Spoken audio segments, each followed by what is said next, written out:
Nach mehreren Tagen Dauerregen stehe ich auf dem Campingplatz in Bahkagerdi im Nordosten von Island ganz allein. Die Fläche ist Sumpfland, keiner will hier stecken bleiben. Ich packe zusammen, kopple an und nehme Abschied.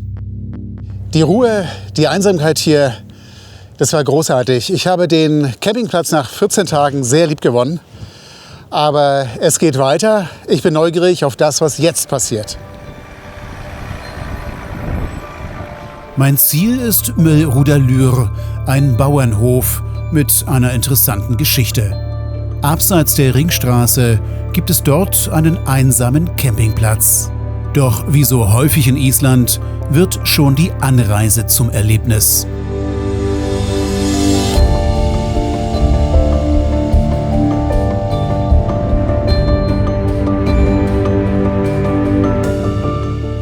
Vier Achsen, 14 Meter. Und ich bin nach wie vor Fahranfänger. Die Aufregung, diesen Wanderzirkus zu manövrieren, wird sich wohl erst in einigen Monaten legen. Dazu kommt, dass vor mir ein Pass liegt.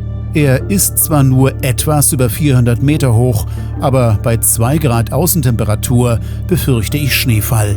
Zudem empfinde ich das Bewältigen eines steilen Anstiegs weiterhin als abenteuerlich. Nur damit ihr mal eine Vorstellung habt, wie sich das hier im Auto anhört. Der 6-Zylinder zieht jetzt hier im 3. Gang 30 km/h. Wir sind bei 2000 Umdrehungen. Und er muss hier immerhin knapp 7 Tonnen über diesen Pass wuchten. Respekt.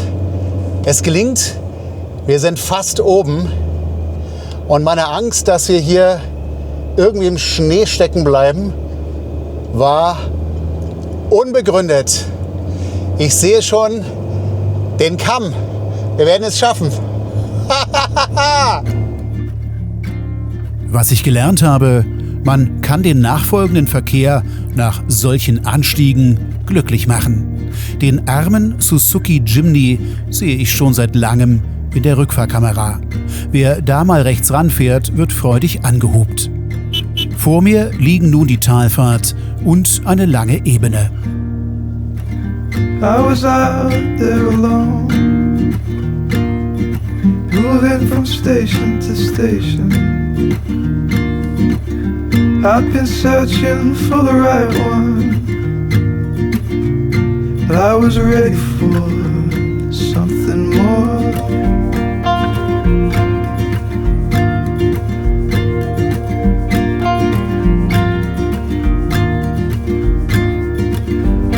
My perfect love, you were out there going solo. You've been running with the wild ones. You were ready for something more.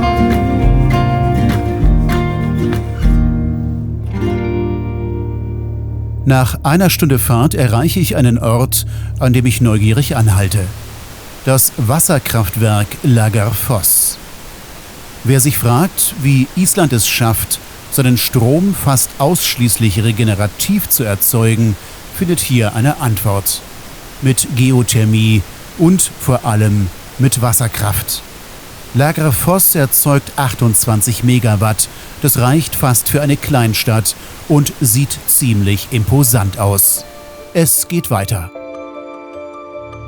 Was ich ab jetzt bis zu meiner Ankunft erlebe, ist wundersam, wie so vieles hier in Island. Meine Autofahrt wird zu einem Transfer durch die Jahreszeiten.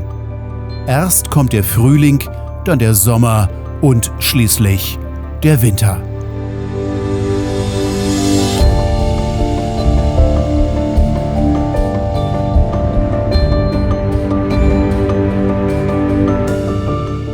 Kurz vor dem Ziel scheint die Welt dann unterzugehen. Beziehungsweise aus meiner Zeitreise wurde von mir unbemerkt ein Flug auf den Mond.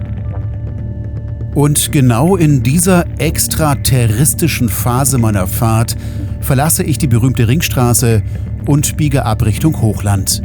Hier liegt Mölruda-Lür, der letzte Außenposten der Zivilisation vor dem großen Nichts, das dahinter liegt. Es ist nur konsequent, dass es sofort anfängt zu schneien. Im Juni, aber mich wundert hier gar nichts mehr. Schon 2 Tage später stehe ich an derselben Stelle im T-Shirt. Es ist nicht wirklich warm, aber immerhin scheint heute die Sonne. Zu dem Thema gibt es hier in Island auch einen wunderbaren Spruch. Er lautet: Wenn dir das Wetter nicht gefällt, dann warte einfach 15 Minuten. Damit ihr euch grob orientieren könnt, wo genau ich hier in Island unterwegs bin, zeige ich euch jetzt eine Karte. Das ist Island. Angekommen bin ich mit der Fähre im Osten der Insel, genau hier.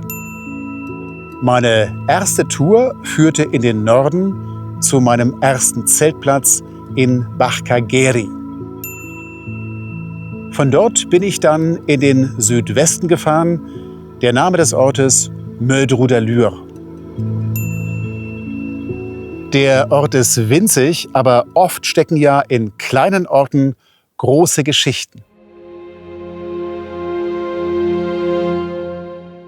Ist eine Ansammlung von einem Dutzend Gebäuden nun ein Dorf, eine Gemeinde oder eine Ortschaft?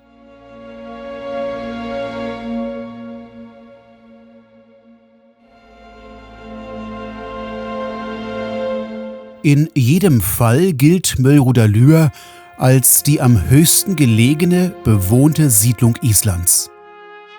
Sie existiert in einer Welt des Überganges, denn dahinter liegt das große Nichts, das gewaltige, unbewohnte isländische Hochland.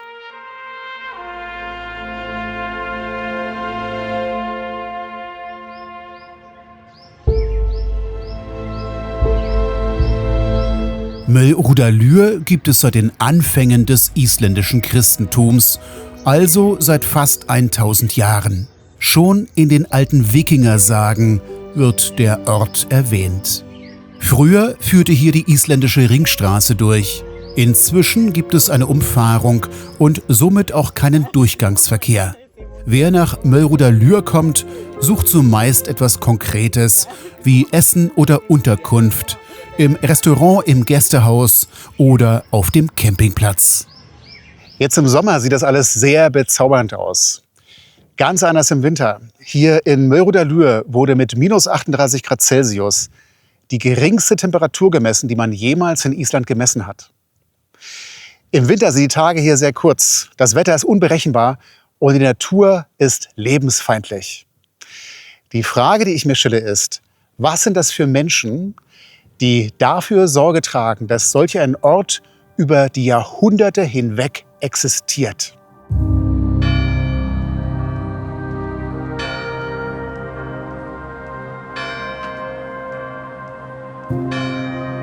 Einen Teil der Antwort findet man in dieser Kirche.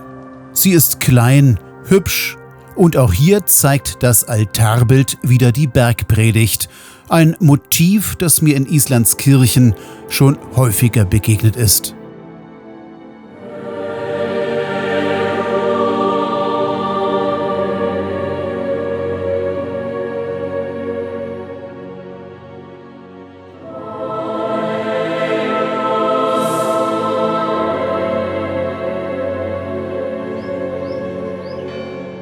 Das Altarbild gemalt und die Kirche gebaut hat Jon Olstein Stefansson. Das war vor langer Zeit, aber der Familie dieses Bauern gehört Mölruda-Lür seit Generationen und bis zum heutigen Tag.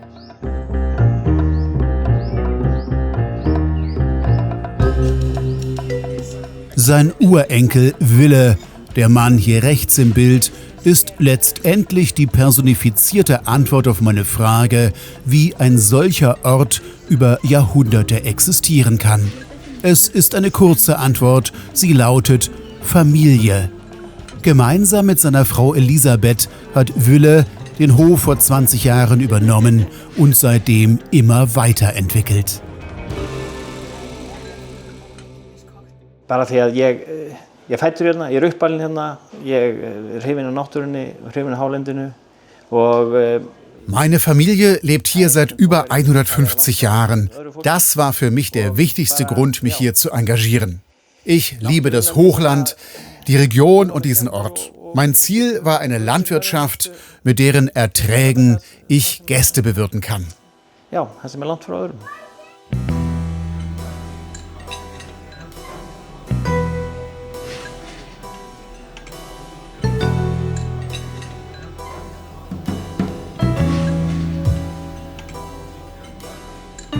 Es war ein langer, ein anstrengender Weg mit viel Arbeit, aber ihr Ziel haben Wille und Elisabeth erreicht.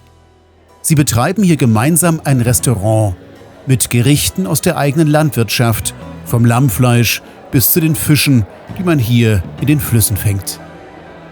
Der Bauernhof floriert mit 200 Schafen, 60 Ziegen, Schweinen und Kaninchen. Und er ist ein guter Arbeitgeber.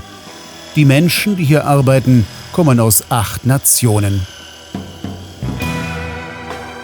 Im Gästehaus gibt es 2- und 3 Bettzimmer. Wer hier übernachtet, schläft in totaler Ruhe und hat vom Zimmer aus einen freien Blick bis zum Horizont. Dazu kommt ein Campingplatz mit 300 Plätzen, geöffnet von Mai bis Oktober.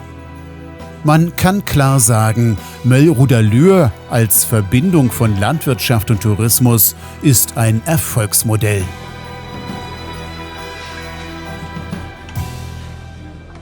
Mikilvægast held ég sé bara að vera sjálfstæður, passlega sjálfsöruggur. Wenn wir hier bestehen wollen, müssen wir die Natur respektieren. Sie kann sehr hart sein. Wir müssen als Familie zusammenhalten und als Team gut zusammenarbeiten. Aber wir müssen auch mit uns selbst im Reinen sein. Wir brauchen Vertrauen in unsere eigene Stärke. Mikla virðingu fyrir náttúrunni.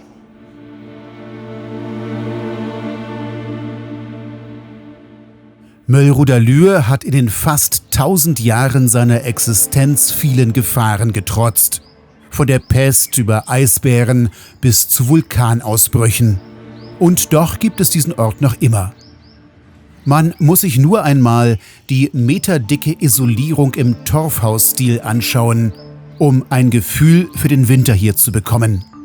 Wer unter diesen Bedingungen in diesem kargen Land mitten im Nirgendwo besteht und sogar aufbaut, der braucht Stärke, Willen und Mut. Eigenschaften des Charakters, die sich die Menschen hier über die Jahrhunderte angeeignet haben.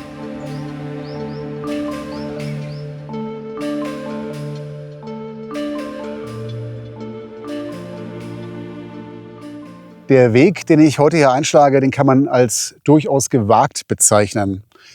Die Wanderstrecke ist in keiner meiner Apps verzeichnet und es gibt auch keine Informationen darüber in meinen Reiseführern. Ein Mitarbeiter sagte aber, er habe selber keine Karte. Ich solle aber mutig sein, den weißen Stangen folgen. Es seien ca. 17 Kilometer und es würde sich lohnen.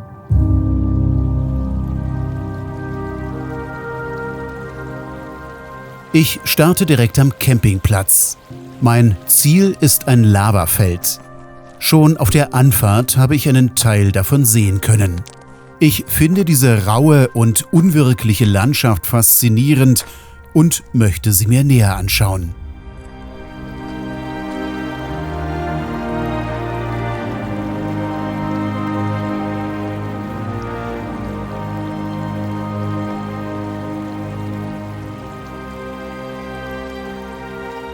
Der Mitarbeiter im Gasthaus, der mir die Wanderung empfohlen hat, konnte nichts über den Zustand der Brücken sagen. Wenn sie fehlen, soll ich besser umkehren. Diesen Ratschlag ignoriere ich. Ein Camper ist schließlich nicht aus Zuckerwatte. Island ist ein Land, in dem man eigentlich immer durch Wasser gehen muss. Die Außentemperatur beträgt 4 Grad Celsius. Theoretisch müsste die Wassertemperatur ebenfalls bei etwa 4 Grad Celsius liegen. Ich gehe jetzt hier durch, könnt ihr leider nicht sehen, weil es gibt ja keinen Kameramann, der draußen steht und mich aufnimmt. Ich bin jetzt hier in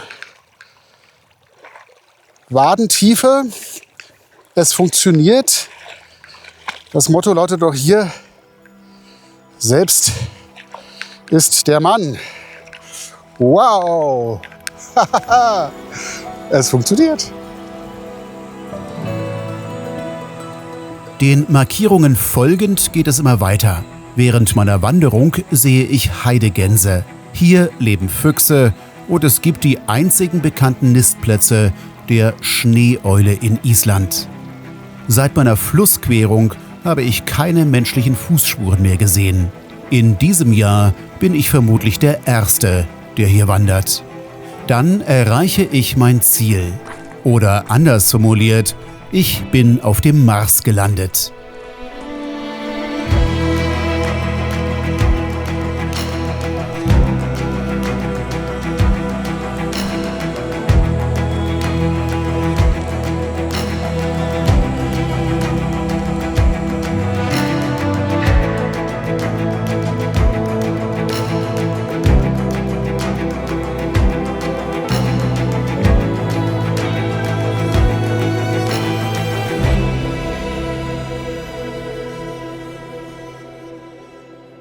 Ich war vor einigen Jahren im Norden von Chile in der Atacama, der trockensten Wüste der Welt.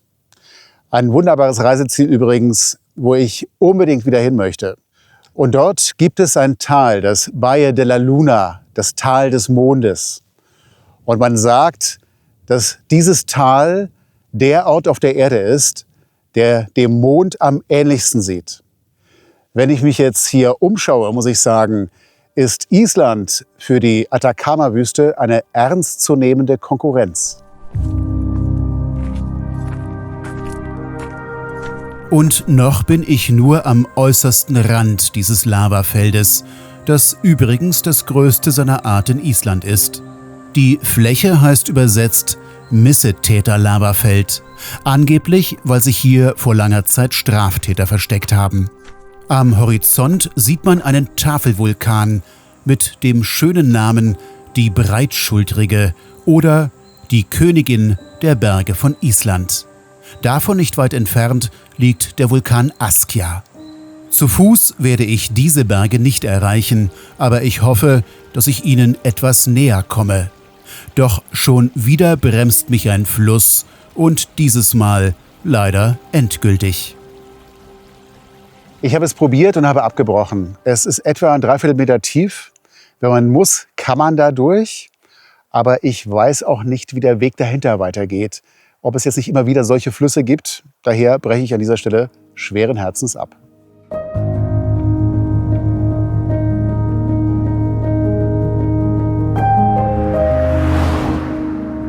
Ein enttäuschendes Ende meiner Wanderung, aber glücklicherweise noch nicht das Ende dieses Tages. Jetzt im Juni geht die Sonne in Island erst um Mitternacht unter. Was ich zu Fuß nicht erreicht habe, versuche ich daher am späten Abend mit dem Auto. Drohnenaufnahmen von dieser Landschaft.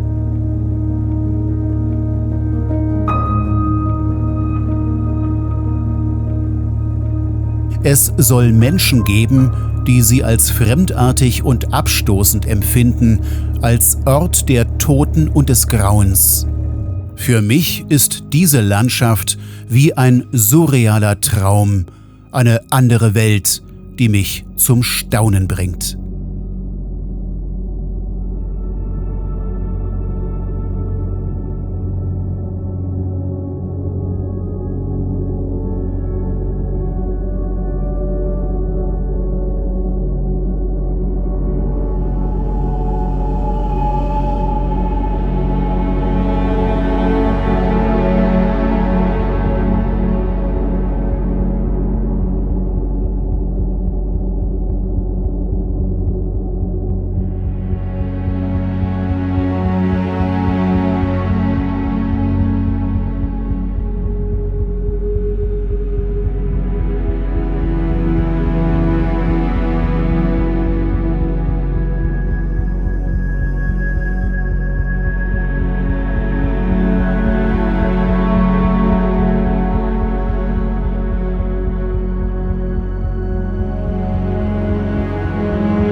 Ich bin seit 4 Wochen im Norden von Island unterwegs und anders als erwartet ist es hier selbst im Juni wunderbar still und einsam. Diese Einsamkeit schafft aber durchaus Probleme. Was gut funktioniert, ist das Tanken. Es gibt immer mal wieder eine Zapfsäule. Schwieriger hingegen ist schon der Einkauf. Wenn ich von hier aus, von Möllrodalur, zu einem vernünftigen Supermarkt fahren möchte, fahre ich in die eine wie auch in die andere Richtung ca. 80 Kilometer. Das für mich aktuell aber drängendste Problem ist die fehlende Waschmaschine. Weder auf dem letzten noch auf diesem Campingplatz gibt es ein solches Gerät. Daher habe ich heute meinen Haushaltstag. Dieses Kapitel nenne ich mal meine Campingwelt. Den Experten oder den Zuschauern rate ich, einen Akt weiterzuspringen. Ihr erfahrt hier nichts Neues. Mit diesen Bildern möchte ich als Campingneuling denen Mut machen, die ähnlich ahnungslos sind wie ich. Botschaft Nummer 1: Ein Leben ohne Waschmaschine ist möglich.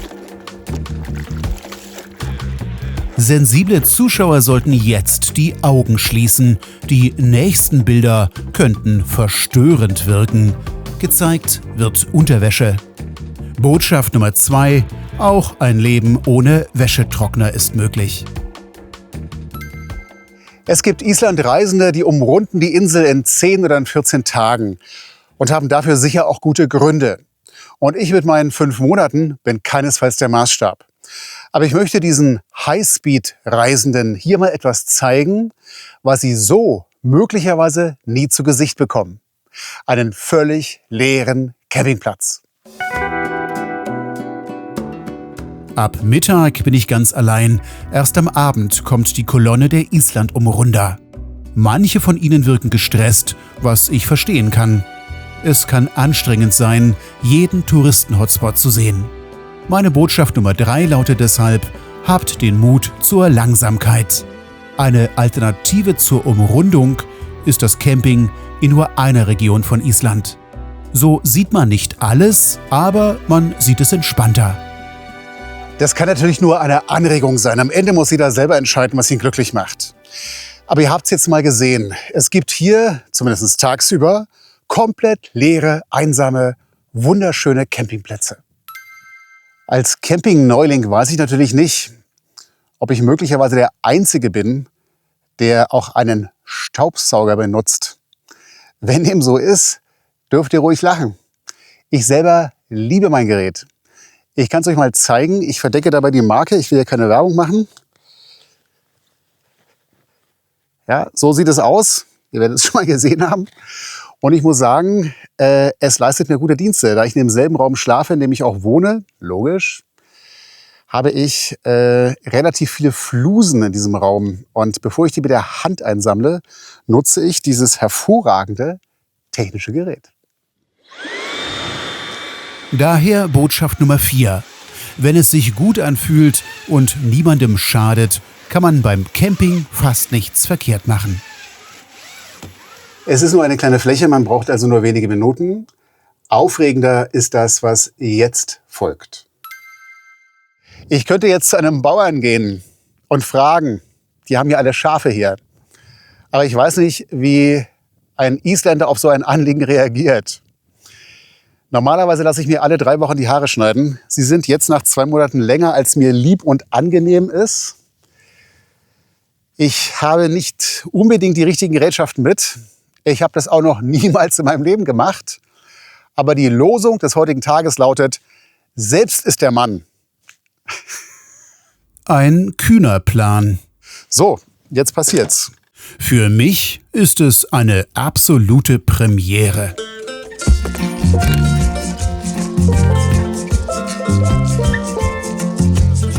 Die einzige Länge, die ich mit habe, sind 7 mm. Ich hätte wahrscheinlich lieber irgendwie 15. Ich muss hier immer runter auf diesen Bildschirm gucken, seid nicht irritiert. Ich sehe euch übrigens nicht mehr, ich habe keine Brille mehr auf. Und es geht los. Ich bin Anfänger beim Campen und beim Alleinreisen. Uah. Island ist für mich ein Versuchslabor. Was funktioniert, was nicht. Wie ihr wisst, bin ich ein Reisender auf der Suche nach Antworten. Aber hier ist die Antwort glasklar. Auch wenn das beim Friseur immer so einfach aussieht, dieses Experiment ist gescheitert. Ich brauche Hilfe. Zum Glück sind 2 weitere Camper angekommen.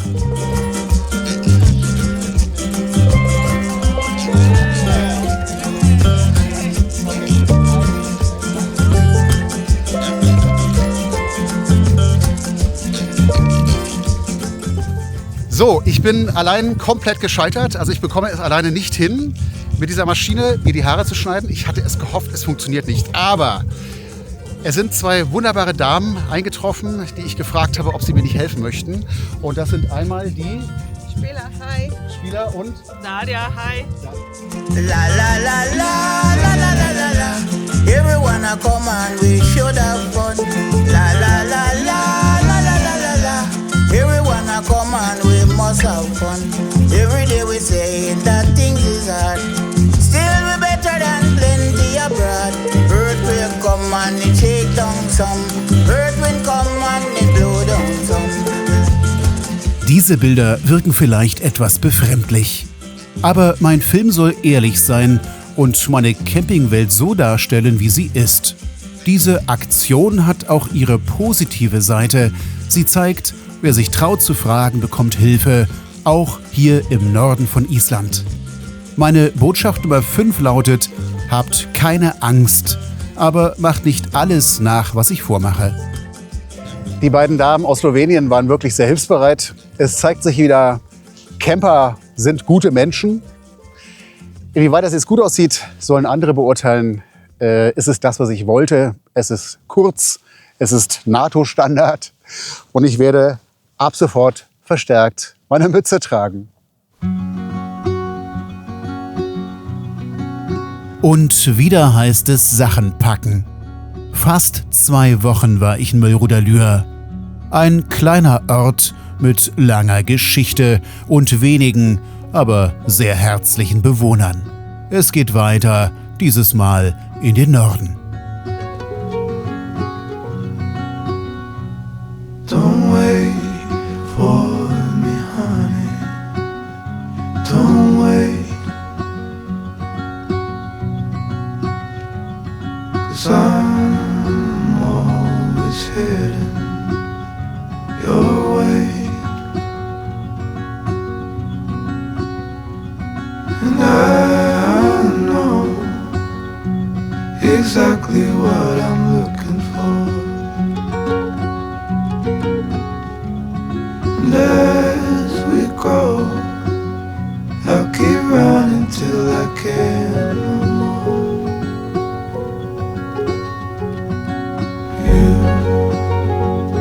You'll always be the one I want at midnight.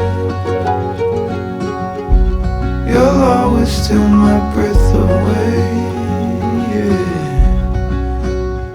Zunächst geht es wieder auf die Ringstraße, die ich dann Richtung Norden verlasse. Dort oben, nahe dem Polarkreis, gibt es weder Lagunen noch Vulkane, Geysire oder Gletscher. Das klingt verlockend.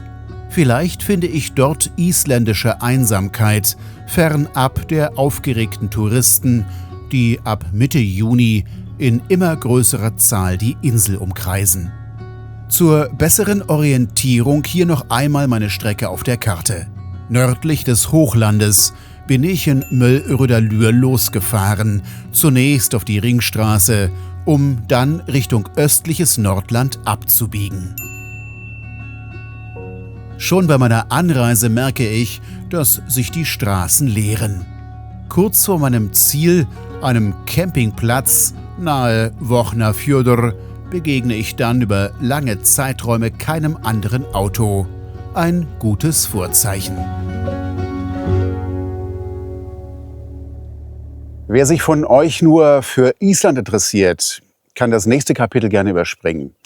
Es richtet sich an die Zuschauer, die sich die Frage stellen, ob man auch noch relativ spät im Leben mit dem Campen beginnen kann.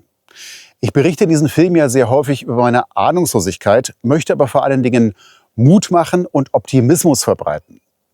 Daher jetzt in Kurzfassung mein später Weg zum Camping.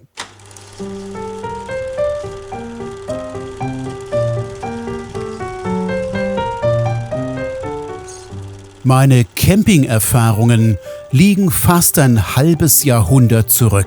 Mein Vater hat sie auf 8 mm Schmalfilm aufgenommen.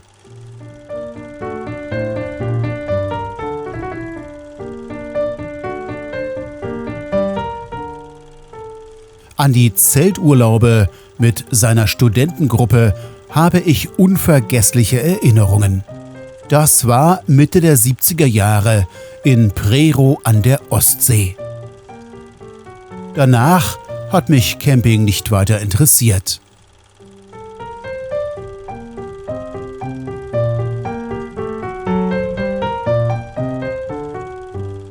Viele Jahre vergingen.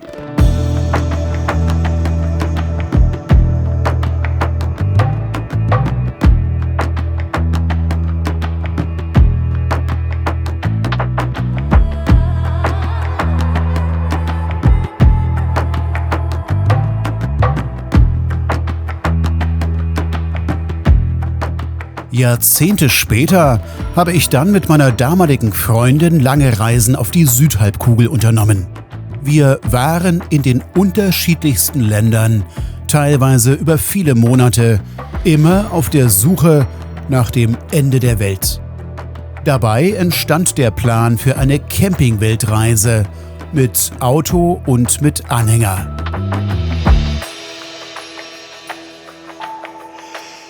Diese Beziehung endete friedlich und respektvoll. Was mir aber nicht aus dem Kopf ging, war die Idee, um die Welt zu reisen. Ich hatte irgendwann das Auto und seit Ende des letzten Jahres habe ich auch den Anhänger. Aber keine Ahnung, wie ich damit umgehen soll. Was mir fehlt, ist Erfahrung. Deswegen bin ich hier in Island unterwegs und um Erfahrung zu sammeln, werde ich wohl noch die nächsten 2 Jahre Europa bereisen. Danach soll es um die Welt gehen, notfalls auch alleine. Noch 3 Anmerkungen zu diesem Film. Punkt 1, liebe Isländer, es ist mir nach wie vor nicht möglich, Eigennamen korrekt auszusprechen. Das tut mir leid. Phonetisch bleibt mir eure Sprache ein großes Rätsel. Ich bemühe mich, aber ich kann es nicht besser. Punkt 2, ihr habt mich darum gebeten, das Auto und den Anhänger vorzustellen. Das wird in jedem Fall passieren. Ich muss mich dabei aber selber drehen. Das ist nicht einfach. Ich brauche ein Konzept, ich brauche Übung. Ich arbeite daran. Der 3. Punkt betrifft Bilder beispielsweise von Campingplätzen. Achtung, das ist keine Werbung. Ihr hört dort nur meine private Meinung. Ich verlange weder Geld, noch bekomme ich es. Ich bin und bleibe unabhängig. Das war meine Abmoderation zu Film Nummer 2. Wenn ihr wissen wollt, was ich hier im östlichen Nordland erlebe, dann schaltet in 14 Tagen wieder diesen Kanal ein. Es wird einen weiteren Film geben. Bis dahin, viele liebe Grüße, bleibt gesund. Tschüss aus Island.